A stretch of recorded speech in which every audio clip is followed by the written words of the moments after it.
আসসালামু আলাইকুম প্রিয় দর্শক। মদিনার শ্রেষ্ঠ আনসারী সাহাবী হজরত উবাদা ইবনে সামিত রাদিয়াল্লাহু তাআলা আনহুর জীবনের সমস্ত উল্লেখযোগ্য ঘটনা এই একটি ভিডিওর মাধ্যমে আপনারা জানতে চলেছেন, যার অনেক কিছুই হয়তো আগে জানা ছিল না। উবাদাহ রাদিয়াল্লাহু তাআলা আনহুর জন্ম ও বংশ পরিচয়। হজরত উবাদাহ ইবনে সামিত ইবনে কায়েস রাদিয়াল্লাহু তাআলা আনহু মদিনার খাজরাজ গোত্রের বনু আউফ শাখায় জন্মগ্রহণ করেছিলেন। তিনি ছিলেন আনসার সাহাবীদের মধ্যে একজন সম্মানীয় নেতা। ইসলাম গ্রহণের আগেও উবাদা ইবনে সামিত রাদিয়াল্লাহু তাআলা আনহুর সততা, বিচক্ষণতা এবং সাহসের জন্য তিনি সুপরিচিত ছিলেন। উবাদাহ রাদিয়াল্লাহু তাআলা আনহুর ইসলাম গ্রহণের ঘটনা। রাসূলুল্লাহ সাল্লাল্লাহু আলাইহি ওয়াসাল্লাম যখন নবুয়ত প্রাপ্ত হলেন, তখন তিনি মক্কার মানুষদের কাছে ইসলামের দাওয়াত পৌঁছে দিতে থাকলেন।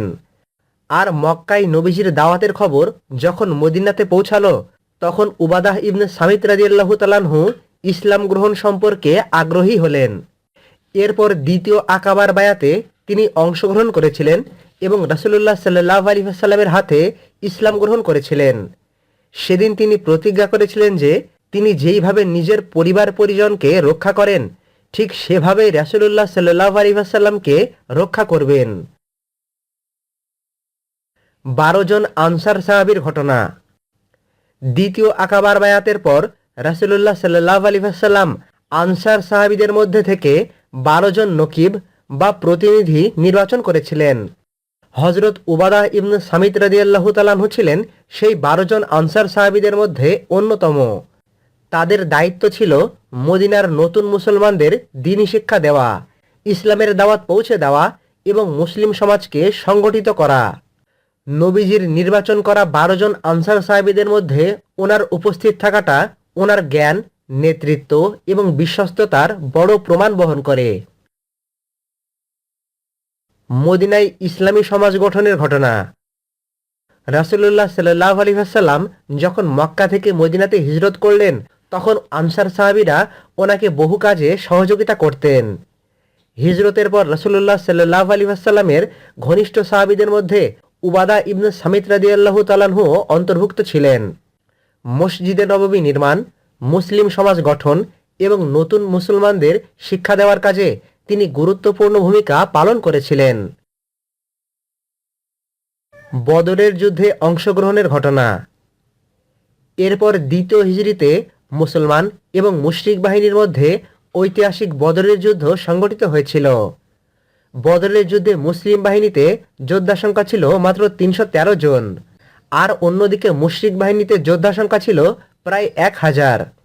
সেই ঐতিহাসিক বদরের যুদ্ধে সাহাবী হজরত উবাদা ইবনে সামিত রাদিয়াল্লাহু তাআলা আনহু বীরত্বের সঙ্গে অংশগ্রহণ করেছিলেন।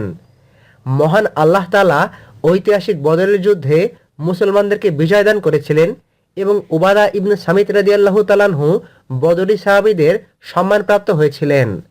আর বদরী সাহাবীদের সম্পর্কে রাসূলুল্লাহ সাল্লাল্লাহু আলাইহি ওয়াসাল্লাম বিশেষ মর্যাদার সুসংবাদ দিয়েছেন। উহুদ, খন্দক এবং অন্যান্য যুদ্ধের ঘটনা।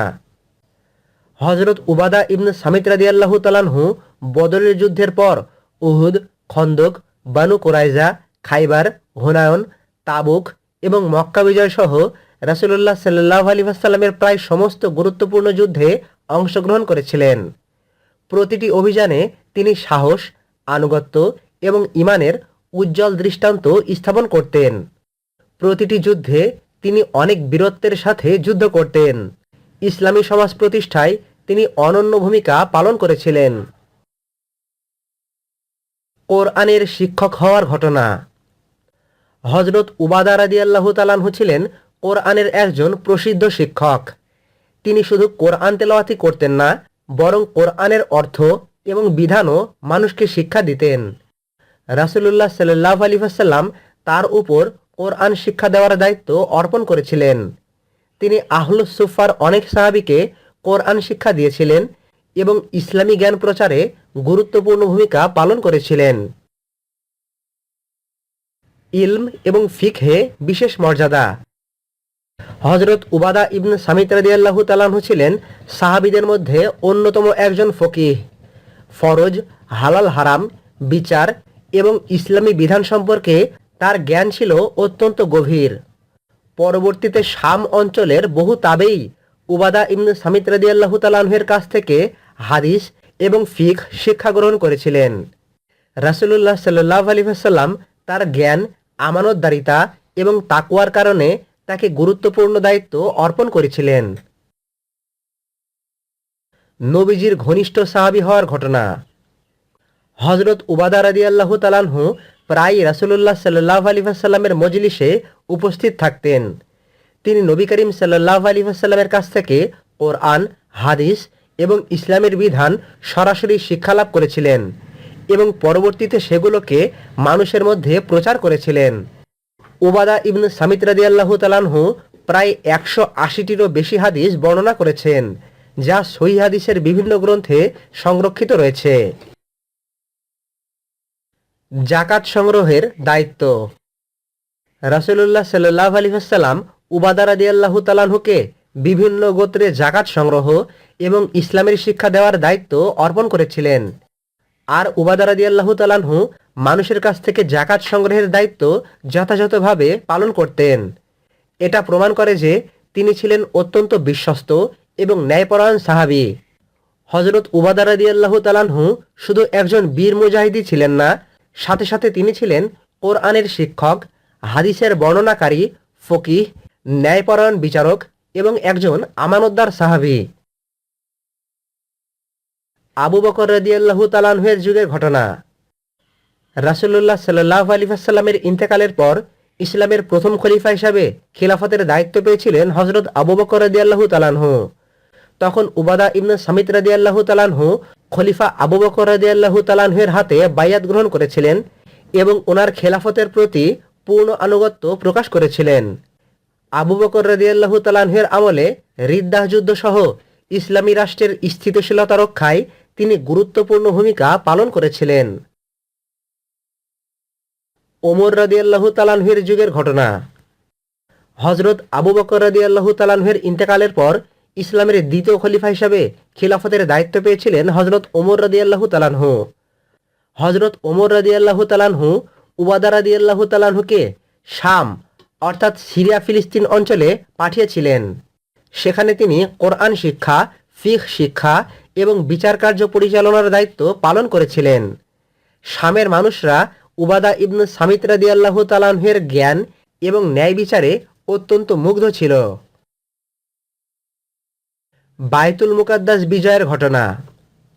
শাম বিজয়ের পর উবাদা ইবনে সামিত রাদিয়াল্লাহু তাআলা আনহু বায়তুল মুকাদ্দাস অর্থাৎ জেরুজালেম অঞ্চলে ইসলামের শিক্ষা প্রচারে গুরুত্বপূর্ণ ভূমিকা রেখেছিলেন। তিনি নতুন মুসলমানদের কোরআন শিক্ষা দিতেন, সুন্নাহ শিক্ষা দিতেন এবং ইসলামী বিচার ব্যবস্থা প্রতিষ্ঠায় কাজ করতেন। এছাড়া মুসলমানদের অন্যতম পবিত্র স্থান বায়তুল মুকাদ্দাস বিজয়ে তিনি অনন্য ভূমিকা পালন করেছিলেন।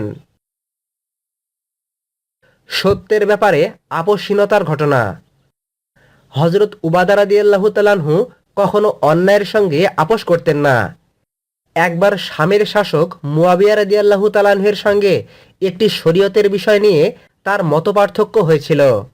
তখন উবাদা রাদিয়াল্লাহু তাআলা আনহু স্পষ্টভাবে বলেছিলেন, আমি রাসূলুল্লাহ সাল্লাল্লাহু আলাইহি ওয়াসাল্লামের কাছ থেকে যা শুনেছি সেটা গোপন করব না। কেউ যদি এতে অসন্তুষ্ট হয় তবু আমি সত্যই বলবো। হযরত উবাদা ইবনে সামিত রাদিয়াল্লাহু তাআলা আনহুর এই ঘটনা তার সত্যনিষ্ঠা এবং দ্বীনের প্রতি দৃঢ়তার অনন্য উদাহরণ। উসমান রাদিয়াল্লাহু তাআলা আনহুর যুগের ঘটনা। হযরত ওমর রাদিয়াল্লাহু তাআলা আনহুর শাহাদাতের পর ইসলামের তৃতীয় খলিফা হিসেবে খিলাফতের দায়িত্ব পেয়েছিলেন হযরত উসমান রাদিয়াল্লাহু তাআলা আনহু। আর উসমান রাদিয়াল্লাহু তাআলা আনহুর খিলাফতের সময়ও উবাদা ইবনে সামিত রাদিয়াল্লাহু তাআলা আনহু শাম ও ফিলিস্তিন অঞ্চলে ইসলামের শিক্ষা বিস্তার করেছিলেন। তিনি বহু তাবেঈকে কোরআন, হাদিস এবং ফিকহ শিক্ষা দিতেন। ওনার ছাত্রদের মাধ্যমে ইসলামী জ্ঞান সুদূর প্রসারীভাবে ছড়িয়ে পড়েছিল। ইবাদত ও চরিত্রের ঘটনা। হযরত উবাদা রাদিয়াল্লাহু তাআলা আনহু ছিলেন অত্যন্ত বিনয়ী, আল্লাহভীরু এবং দুনিয়া বিমুখ সাহাবী। তিনি রাতের বেলা দীর্ঘ সময় তাহাজ্জুদ আদায় করতেন নিয়মিত কোরআন তেলাওয়াত করতেন এবং মানুষকে সৎ কাজের আদেশ এবং অসৎ কাজ থেকে বিরত থাকার উপদেশ দিতেন। ওনার জীবন জ্ঞান, আমল, জিহাদ এবং সত্যের ওপর অটল থাকার এক উজ্জ্বল দৃষ্টান্ত। উবাদা রাদিয়াল্লাহু তাআলা আনহু এর ইন্তেকালের ঘটনা। অধিকাংশ নির্ভরযোগ্য ঐতিহাসিক বর্ণনা অনুযায়ী হযরত উবাদা ইবনে সামিত রাদিয়াল্লাহু তাআলা আনহু 34 হিজরি, মতান্তরে 35 হিজরিতে ফিলিস্তিনের রামলা অথবা বাইতুল মুকাদ্দাস অঞ্চলে ইন্তেকাল করেছিলেন। ইন্তেকালের সময় উবাদা ইবনে সামিত রাদিয়াল্লাহু তাআলা আনহু এর বয়স ছিল প্রায় 72 বছর। তিনি জীবনের শেষ মুহূর্ত পর্যন্ত কোরআনের শিক্ষা, হাদিস বর্ণনা এবং মানুষকে দ্বীনের পথে আহ্বান করার কাজ চালিয়ে গিয়েছিলেন। হযরত উবাদা ইবনে সামিত রাদিয়াল্লাহু তাআলা আনহু এমন একজন সাহাবী ছিলেন যিনি একই সঙ্গে বদরী মুজাহিদ, কোরআনের শিক্ষক, হাদিস বর্ণনাকারী, ন্যায়পরায়ণ বিচারক এবং ইসলামের একজন দক্ষ আলেম ছিলেন। উবাদা রাদিয়াল্লাহু তাআলা আনহু এর বিশেষ মর্যাদা। হযরত উবাদা ইবনে সামিত রাদিয়াল্লাহু তাআলা আনহু এর মর্যাদা ছিল অত্যন্ত উচ্চ। তিনি দ্বিতীয় আকাবার বায়াতে অংশগ্রহণকারী সাহাবী ছিলেন। তিনি রাসূলুল্লাহ সাল্লাল্লাহু আলাইহি ওয়াসাল্লাম কর্তৃক নির্বাচিত 12 জন প্রতিনিধি সাহাবীর একজন ছিলেন। তিনি ঐতিহাসিক বদরের যুদ্ধের মহান সাহাবী ছিলেন। তিনি কোরআনের অন্যতম শিক্ষক ছিলেন। তিনি হাদিসের নির্ভরযোগ্য বর্ণনাকারী ছিলেন এবং তিনি শাম অঞ্চলের প্রথম যুগের অন্যতম ফকিহ ও বিচারক ছিলেন। উবাদা রাদিয়াল্লাহু তাআলা আনহু এর বিশেষ অবদান। ইসলামের ইতিহাসে হযরত উবাদা ইবনে সামিত রাদিয়াল্লাহু তাআলা আনহু এর অনন্য অবদান আছে। তিনি মদিনায় ইসলামী সমাজ গঠনে সক্রিয় ভূমিকা পালন করেছিলেন। তিনি বদর, উহুদ, খন্দক, খাইবার, হুনায়ন এবং তাবুক যুদ্ধ সহ বহু গুরুত্বপূর্ণ যুদ্ধে অংশগ্রহণ করেছিলেন। তিনি আহলুস সুফফার সাহাবীদের কোরআন শিক্ষা প্রদান করেছিলেন। তিনি শাম ও ফিলিস্তিন অঞ্চলে কোরআন, হাদিস এবং ফিকহ শিক্ষার বিস্তার করেছিলেন। তিনি ন্যায়ভিত্তিক ইসলামী বিচার ব্যবস্থা প্রতিষ্ঠায় গুরুত্বপূর্ণ ভূমিকা পালন করেছিলেন। আর তিনি প্রায় 180টিরও বেশি হাদিস বর্ণনা করেছিলেন, যেটা সহিহ হাদিসের বিভিন্ন গ্রন্থে সংরক্ষিত রয়েছে। উবাদা রাদিয়াল্লাহু তাআলা আনহু বর্ণিত একটি বিখ্যাত হাদিস।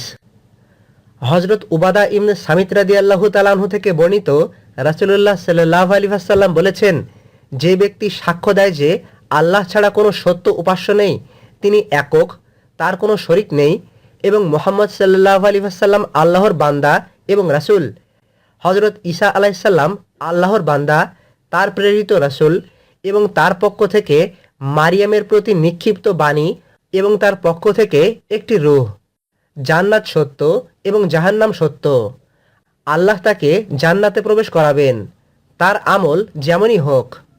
হযরত উবাদা ইবনে সামিত রাদিয়াল্লাহু তাআলা আনহু থেকে বর্ণিত এই হাদিস ঈমানের মৌলিক আকীদা সম্পর্কে অত্যন্ত গুরুত্বপূর্ণ ভূমিকা রাখে।